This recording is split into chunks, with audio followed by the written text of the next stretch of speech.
your dreams, goals and desire, aspirations,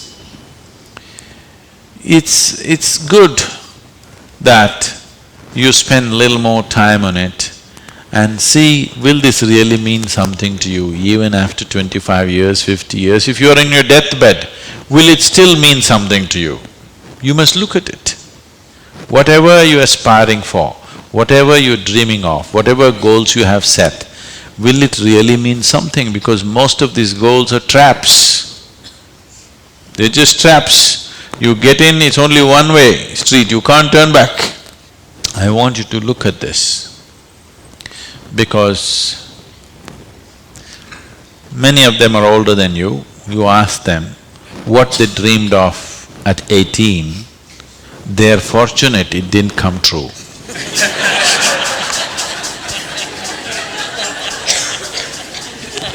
Yes or no? If everything that you desired and dreamed came true in your life, could you live with it? Fortunately, many of those things got filtered and never came true, isn't it? So, it will be very good if anybody of your age, if they want to decide and fix the goals of their life, it will be very good if they take a break from all influence that surround them. Social influences, family influences, other influences, withdraw somewhere, that's why an ashram. Withdraw somewhere, sit down, meditate, bring yourself to a certain level of clarity and joy. When you're very happy and clear, you must decide. Not in desperation you set goals. Desperate goals that you set will mean a lot to you at that moment. Tomorrow morning you look, you don't know why you're tangled up with it. So, it'll be good. If you're fixing your life, it's best that you do it when you're very, very peaceful, happy and clear-headed, isn't it? Not influenced by anything around you, simply by yourself. Sit and decide what is it that you really want to become in your life. What is it that will be of enduring value for you, not for somebody else, for you.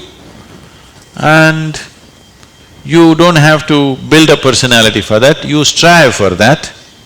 The necessary persona will come. You must understand what a personality is. The word personality comes from the word persona. Persona means in Greek or in Latin, I'm sorry, is a mask. This is a mask that they used to use in old theaters. Now the same people will be playing many roles. Let's say Ramayana is happening. You have to play Rama's role also and Sita's role also and Lakshman's role also. For everything there's one mask. You hold this mask and speak like Rama, keep it down. Hold this mask and speak like Sita, keep it down. Hold this and speak like Hanuman and keep it down. This is how the plays were done. So it is those masks which were referred to as persona. So personality means you held a mask and mask got stuck to your face. You couldn't pull it out. That means you have a personality. Personality is something that people are trying to develop because they have no sense of being. Instead of the real thing, you're trying to concretize the fake thing. If you are in touch with your being, why do you want a personality? It's not necessary. You can be a different kind of personality in different places. You are actually already. Or are you stuck with one personality? Some people are. People who are simplistic in their head have only one personality. Others have different personalities in different areas of life, isn't it?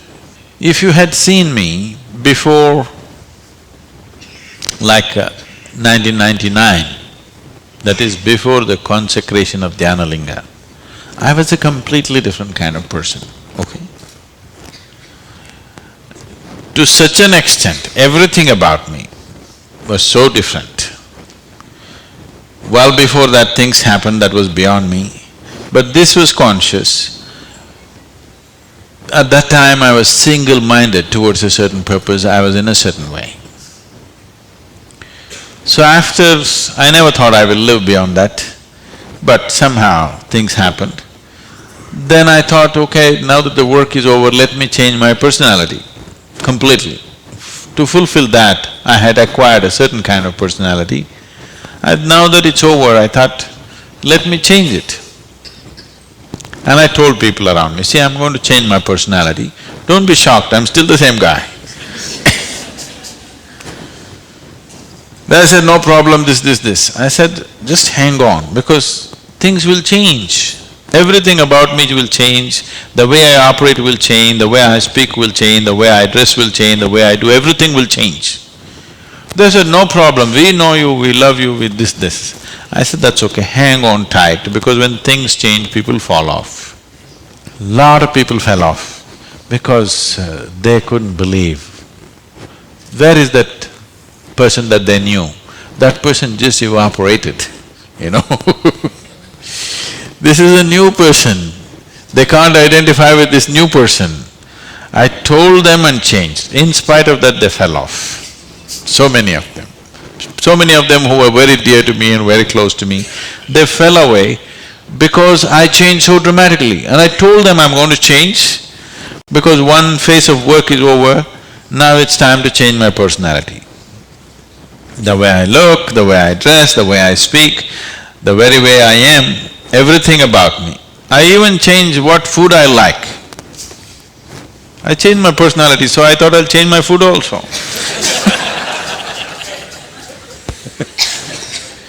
So personality is something that you have taken on, but you have become so unconscious about it that you think it's for real. You're asking how to develop, that means you're making it up, right? Another word for developing is making up, isn't it? You're making it up. Make it up whichever way is suitable for your kind of activity, but you must be able to keep it down. If it gets stuck to your face, then it becomes misery. Then all suffering will come to you. You can take on any kind of personality, but when you want to keep it down, you must be able to keep it down. There was a sage. He was so wise. People went to him and crowds gathered. Then the king went to him and the king saw such a wise man should be in his court. So he told the sage, you must come and become my chief minister, because a wise man like you shouldn't go away sitting under a tree. You must be useful for the people. The sage said, see, that's fine, but I have a condition. You must give me a room in your palace where I will spend every day 1 hour. You should never peep into that room, you should never ask me what it's about, you should never break into it, nothing. This room should be left unexplored by yourself, your servants, your secret agents and everybody. King thought, that's not a problem. What's the problem with me? You want your room, why do I want to look into your room? Take it. Then whenever any important meeting is to come, this man who's sage, now who's become a minister, so he's wearing appropriate clothes for the palace, but he goes in to this room and locks himself for 1 hour and comes out. A few months and years passed, but then after that king's curiosity, it even got us to Mars. He wants to know what the hell is he doing inside. So rumor started all around, oh, he's doing something, he's got somebody inside, maybe he's an enemy agent, he suddenly landed here, what is he doing there, what is he doing there? Everybody, the whole palace started buzzing around with what is he doing in this room. Everybody wants to see what's in the room, but it's always locked, he goes in, spends time there and comes out. Especially when something important is to be done, he goes in. All kinds of rumors happened. So, One day, king couldn't hold it. King asked this man, "I want to see what's in that room." He said, "Well, there's a promise you've given me. If you break the promise, I will leave." So he contained it. He doesn't want to lose the man. He's too wise. And then his other courtiers started talking, "How can you allow this? We don't know what's happening inside. It could be dangerous, it could be this, it could be that." One day when he was not there, they broke open the door and went inside. They looked around, the room is empty, no furniture, no nothing, just empty room. They looked, nothing. Then what does he do here? Then in one corner they saw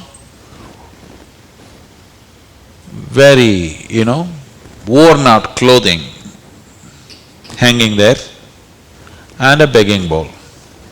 They went. They couldn't make out what this is. Then he came in. He said, "Well, you wanted to see, you have seen." The king asked, "What do you do here?"